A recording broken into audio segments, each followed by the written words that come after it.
G'day friends and fans, welcome to Dave Talk Stuff. Women are the instrument of their own destruction. This is often associated with Proverbs 14:1. The wisest woman builds her house, but folly with her own hands tears it down.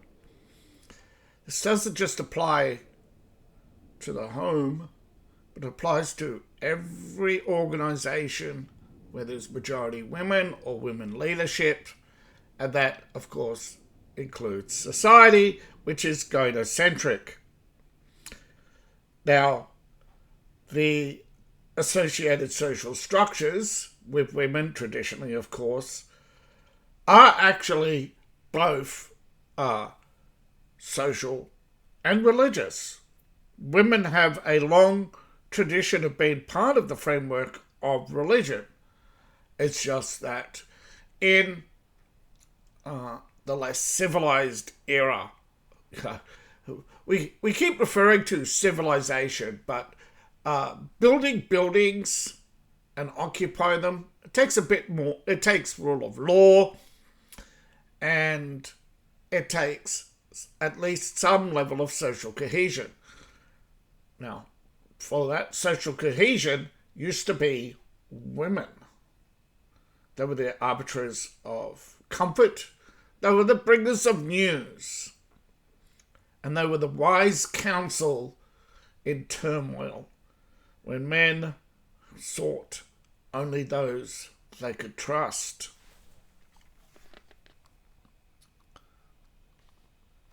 Family and home have been destroyed, or at least destabilized, by the single mother. I'm not talking about the abandoned wife or the widow. I'm talking about those who choose to deliberately not get married or walk away from marriage. Of course, there are other perspectives. It takes more than a good wife to have a successful family. But it only takes a bad wife to turn a family into a broken home. And that is by neglecting the traditional roles as a form of self-sabotage to please others, to get approval of the crowd. And trust me when I tell you that the billionaire class is only standing on the balcony throwing out bad advice to see who takes it, and then to have shits and giggles as society collapses around them. Remember, women love to tear each other down. So why would any woman take any woman's advice or want to be part of any woman's movement? And we all know now the women's movement is led by men, rich men, and their rich wives, who do this all for amusement and profit. Look at Code Pink. How would you like, and this is why women do it, the idea that they could raise lots of money, travel the world, and have it easy? So, well, most critics of modern feminism, particularly fifth-wave feminism, that is, aka radical feminism, started in 2016 as a counterculture to Donald Trump. Many, however, it's been building for a long time. It's just that Trump was the catalyst. Now, many critics of feminism blame all social negativities on feminism. That is not true. Not all social changes are attributed to feminism. The majority are. And it's inadvertently, they claim that feminism has inadvertently harmed women, but don't worry, we can fix it, says Labour. And you've seen what happened in the UK. They threw out Keir Starmer because he has only made things worse. He's walked into the broken china shop instead of picking up the pieces and gluing it together.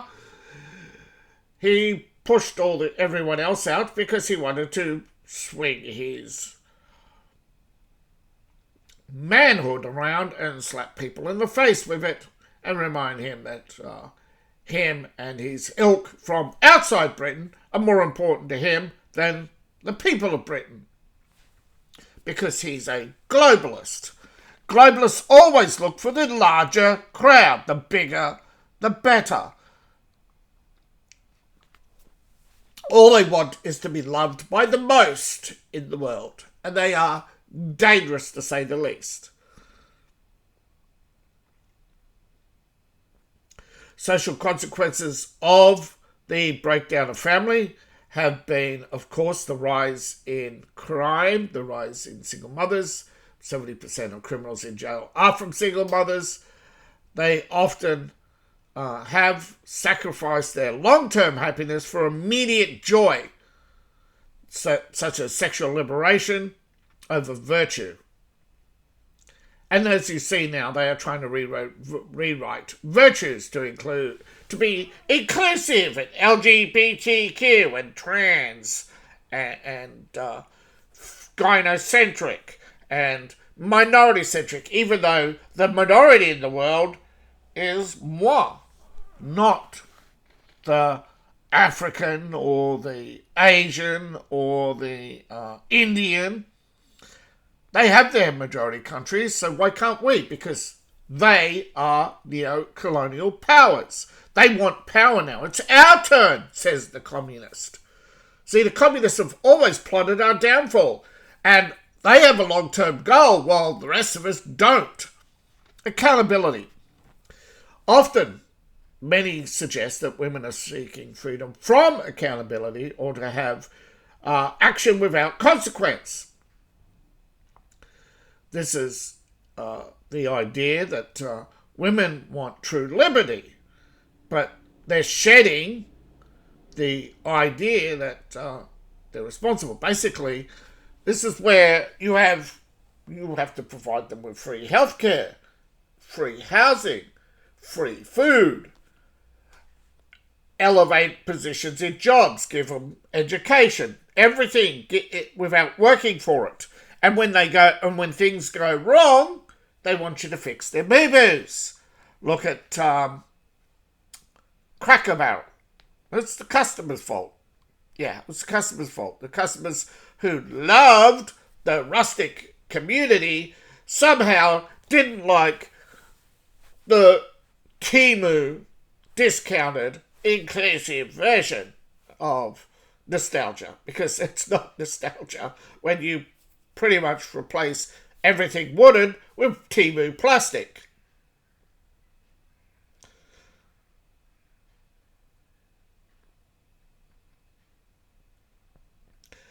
Feminism has created intergenerational and intergender conflict where there was none. Women are their own worst enemies, such as the Twisted Sisterhood suggests that meanness and negativity between women is the source of emotional stress. And you look at it. Who tells you have a wife, and what happens? All her friends tell her that he's not good enough, and suddenly she's unhappy because her friends are not accepting of her relationship or her decisions. So much for the left being tolerant and inclusive, right? But that is the primary problem around the world. Social acceptance. Women who love to take care of their household are suddenly told, no, come work for us and you'll make lots of money. Where are they now? All they are, complaining on TikTok about overworked, wanting a man, wanting a traditional relationship, and then they find them in their 30s and their 40s complaining they can't find a date. You're not supposed to be dating for the rest of your life. Now, some scholars, mostly feminists, argue that it's the patriarchy. Always the patriarchy. Always that mythical patriarchal dragon. Rah! Right? that the patriarchy forces us to fight for limited resources.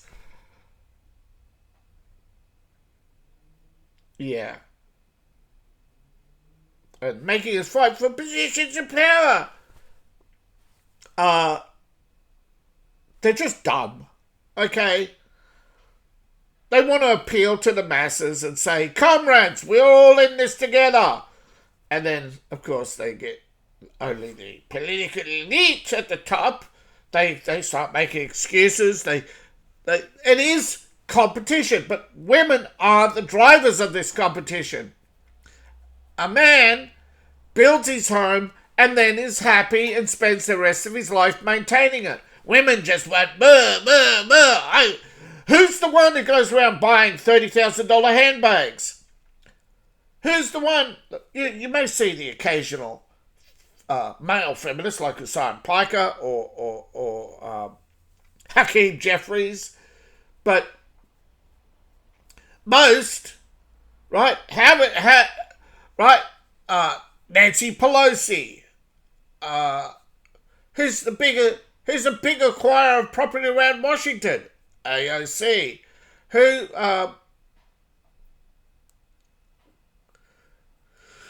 always been the nasty mean girl? Jill Biden. Oh, Dr. Jill! You know.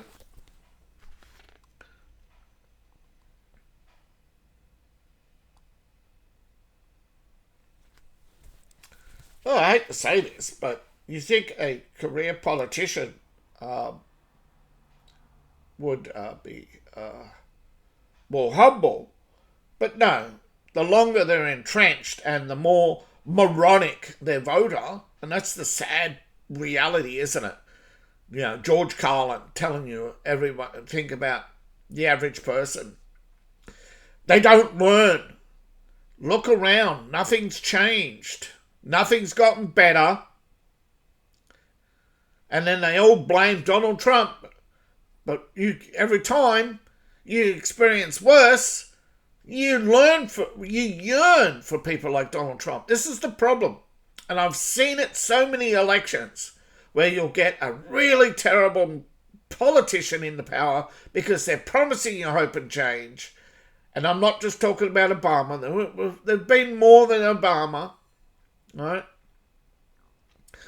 Telling you how we have to change the way society fundamentally runs to be more fair. I come from a country where every politician has always promised to make a fairer society.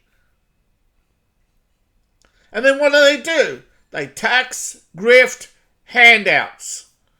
And everything goes to shite. And the women are the primary drivers of the vote. They go out in large numbers, always, everything's going to be better now. They always want better. They always want more. Nothing's ever good enough. And then they wonder why no one wants to be around them.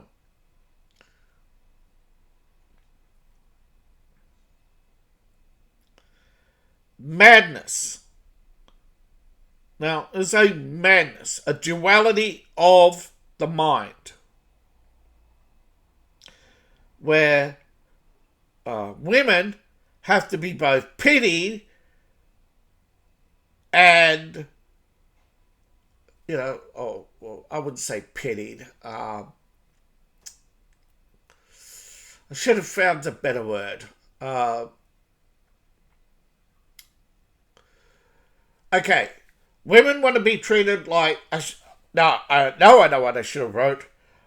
Women simultaneously want to be a precious porcelain doll, to be admired, to be given special treatment, to be treated like a fragile flower, but at the same time, you have to obey them, fear them, do as you're told, and put up with their nonsense. That's the duality of madness.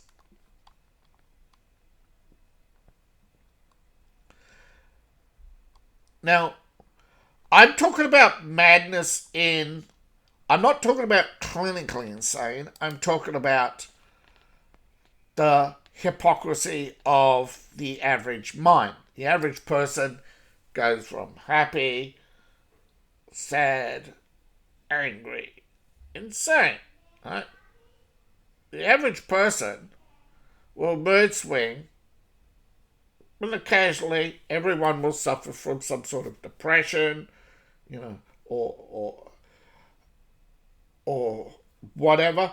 But the fact is, feminism is keeping women constantly mad, constantly angry, constantly distressed, constantly worried, and they're constantly taking out their anger on the threat of men, constantly talking about rape statistics, but never talking about who does the rapes, where we have actually seen a minority raping a woman in a transit bus in Philadelphia. People called the police and no one would come. They screamed at men to intervene. But what? A white man attacking a black man in Philadelphia? How long will it be before he's lynched by other white men to apologize for racism? Or lynched by the police and put on trial like Daniel Perry. Was it Daniel Perry? Who's now suing Alvin Bragg. I hope he wins.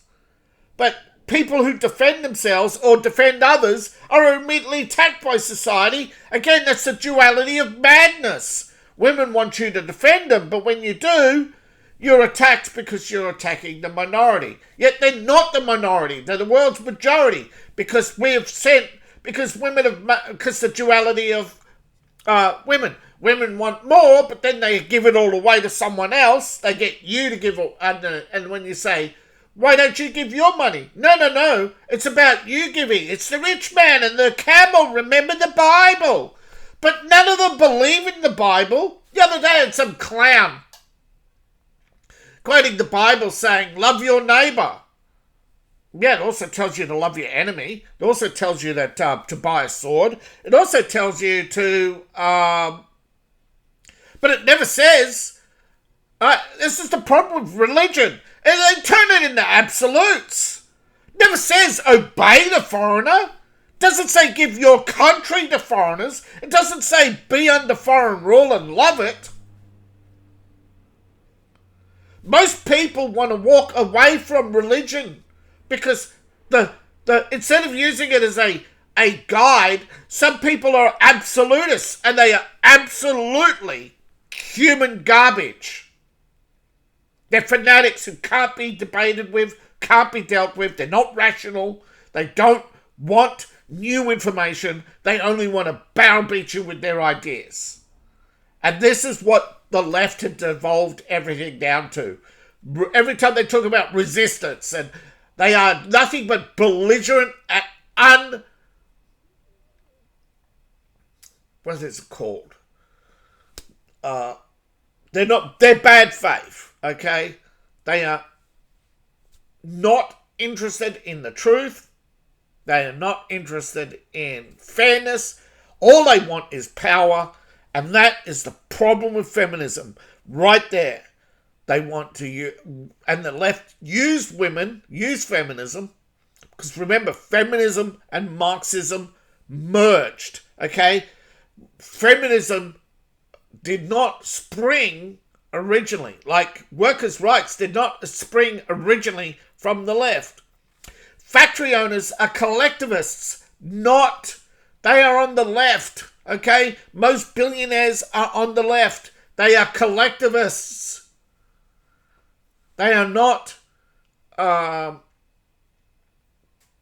well-intentioned landowners. They're not well-intentioned employers. All they want is bigger markets, more money, more workers, and to cut their costs. So that's why they want foreign workers to undermine the wages, to undermine your vote, to undermine you. They have no regard for the societies they feed off because they could go to Monaco or they could just change countries. And again, the left argue free movement of capital should mean the free movement of people. No, that's absolutely ludicrous. But that's what the left are. They want one big global power structure which they sit on, and they forget the bigger the group, the less power of the individual, and eventually even the and I don't know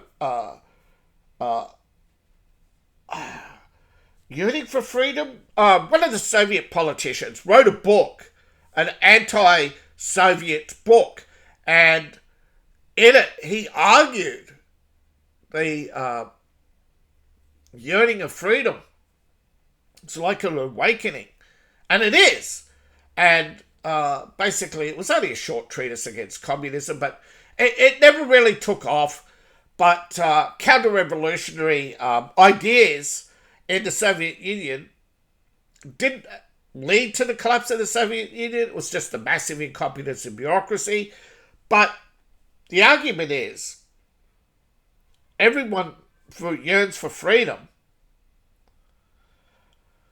but they'll trade that freedom for comfort. And what the Soviet did was to argue, right, that you own nothing anyway. You've got nothing to lose. And so that's why the left are always trying to destroy the economy, so that people have nothing left to lose. Therefore, they will not want consumerism or capitalism. We don't live in a capitalist society. We live in a plutocracy, where government contracts are routinely doled out to companies to make sure that they stay large and profitable. Conflicts are encouraged or created by foreign entities to constantly chip away at other people's wealth and power. Right now, China is the leading cause of war without ever entering into war. Xi Jinping gave a speech in 2024 how he was going to defeat America through paper cuts. People should take China seriously, but they don't. Why? Because they think all they see is, oh, China has all these luxury stores and they're so cheap. They have all these street vendors, and they forget that all those street vendors live in abject poverty, with wages that are less per month than you earn a week. Some meals are... Yeah, I'd love the idea of $1 meal, but the wages have to be equivalent. Otherwise, you are in abject poverty. So really, all the left want is to crush everyone but themselves so they can live in luxury for half price. Just like the British Empire, just like the Roman Empire, just like the Greek Empire, like every empire. Women imagine themselves as the elite, imagine themselves walking through the streets, elevated and gazed upon in marvel, and yet feared, because if you touch the precious princess, you'll have your hands chopped off.